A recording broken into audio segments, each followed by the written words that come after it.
What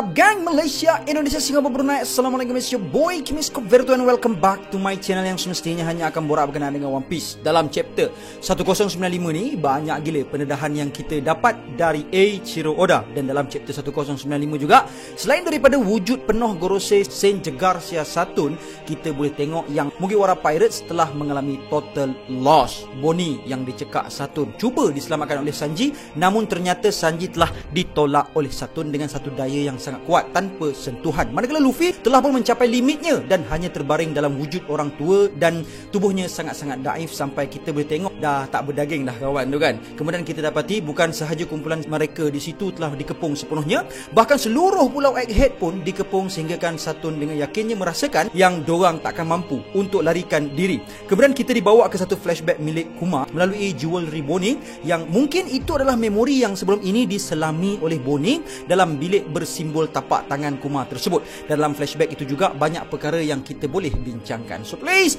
tonton video ni sampai habis and jom let's proceed with the content. Alright, di page pertama kita mengetahui bahawa apabila pengumuman ketibaan Satun di Egghead dibuat, 4 perkara telah terungkap di sini dan mungkin juga akan menimbulkan pertanyaan untuk segelintir peminat One Piece. Yang pertama adalah dengan kehadiran Senjegar Sia Satun, Marine yang berpangkat lebih rendah daripada Rear Admiral dilarang sama sekali mengintai, apatah lagi melihat sosok Jegar Sia pada ketika itu. Dan sekiranya tidak, kita telah pun melihat apa akibatnya sebagaimana yang berlaku kepada seorang Marine dalam chapter sebelumnya. Kepalanya telah pun berderai meletup dengan hamburan darah yang banyak.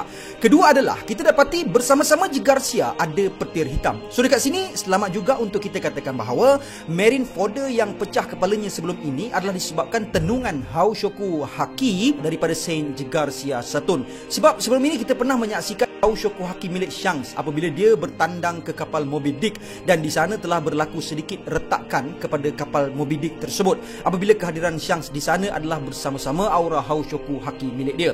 Namun sebagaimana yang kita tahu pada ketika itu Shanks belum lagi mengeluarkan hakinya secara penuh. Dalam SBS Question Corner volume ke-65 ada Dokusha bertanya Oda, haki Luffy mampu untuk rebahkan 50,000 fishman di Fishman Island.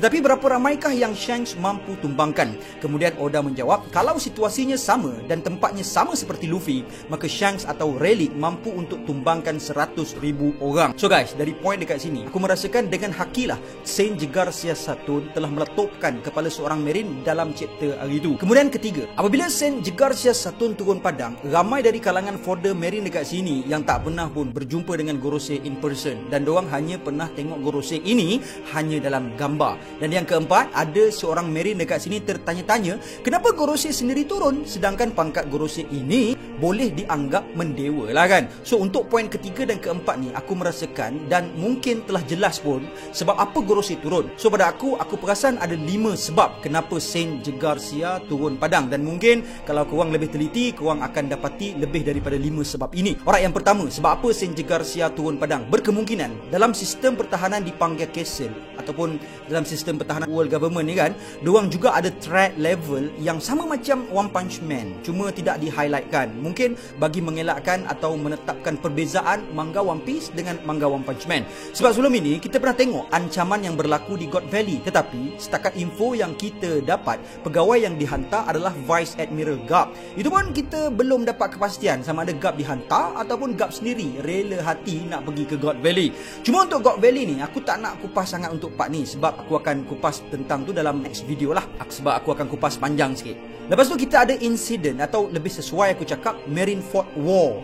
War lah kan, kita tak panggil sebagai insiden lah. Dan masa Marineford War tu still tak ada satu Gorosei pun turun. Hanya pihak Marine sepenuhnya, Shichibukai dan Sentomaru bersama-sama Pacifista. Cuma pada aku ini pun kira all out war lah juga kan untuk kedua-dua pihak. Tapi still perbincangan kita adalah seputar Gorosei. So dalam Marineford War pun Gorosei tak turun juga. Kemudian insiden Ohara, hanya Buster Call dan 2 Vice Admiral sahaja, Sakazuki Akainu dan Aokiji Kuzan yang dihantar. Tetapi untuk Egghead insiden ini, Gorosei sendiri turun padang. So sebab pertama yang aku katakan adalah disebabkan the level of threat. Alright, kedua pula sebab apa Gorosei turun padang. Berbeza dengan Ohara insiden, Egghead ada satu pertahanan yang agak solid dan di authority chip yang tertinggi berada di bawah Vegapunk.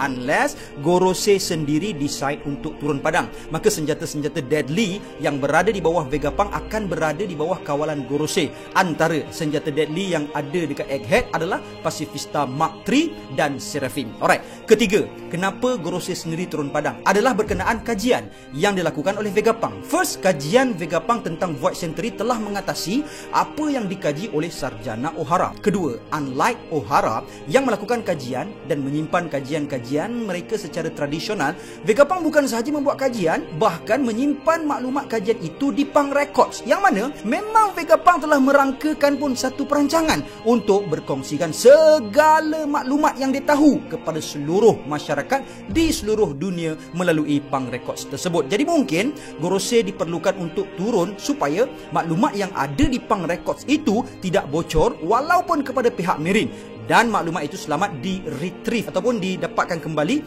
dan dibawa pulang semula ke Marijoa. Dan mungkin juga segala maklumat-maklumat yang ada dalam Punk Records itu sangat berguna sekiranya ditwist informasinya, menampakkan hero sebenar untuk dunia One Piece ini adalah pihak World Government. Alright, yang keempat, sebab apa Gorosei perlu turun padang adalah disebabkan oleh Devil Fruit Luffy itu sendiri. Kita boleh tengok macam mana kecoh Marijoa atau Pangea Castle apabila poster Bounty Luffy dikeluarkan. So kat sini kita tahu bahawa Im Sama dan Gorosei bukan sahaja nakkan semula Devil Fruit Hitonomi model Nika ini, bahkan informasi tentang Nika pun diorang tak nak tiris sampai ke pengetahuan orang awam. Tengoklah macam mana cuak diorang bila poster Luffy keluar kan. Alright, yang kelima, for sure lah sebab jawatan Saint Jegar Siasatun itu sendiri, which is dia memegang jawatan Warrior God of Science and Defense. Kat sini pada aku dah tak perlu hurai dah kot. Cumanya menjadi tertanya-tanya lah kan, apakah trigger point untuk Gorosei yang lain pula untuk turun kalau ada apa-apa yang berlaku kan.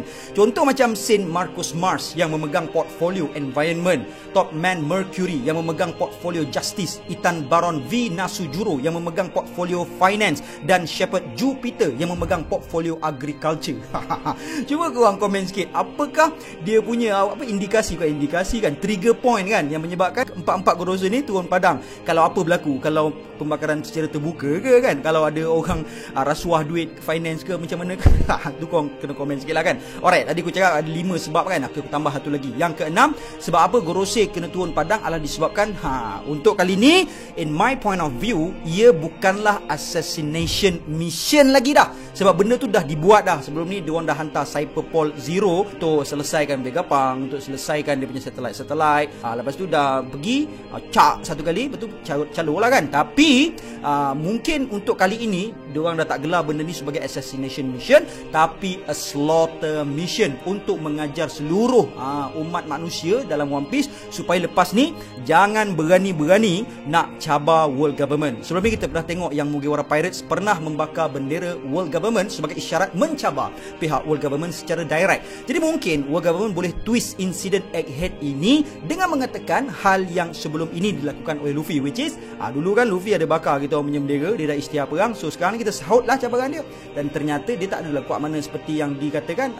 Kita orang dah pun bunuh Luffy. Sebab apa pula kita bunuh Vegapunk walaupun Vegapunk sebelum ni kerja yang kita, tapi sebab Vegapunk ni pun dia bersekongkol dengan Luffy, jadi dengan Vegapunk dengan Luffy pun kita bunuh semua. So instead of dorang bagi tahu hal yang sebenar kan pasal kajian Vegapunk lah, sebab apa kita bunuh Vegapunk, sebab dia ada kaji pasal Void Century, sebab apa kita bunuh Luffy, sebab dia ada satu Devil Fruit Hitonomi. Kalau bagi tu macam tu, memang mendapatlah lagilah masyarakat semakin eager kan nak tahu apa benda tu semua kan.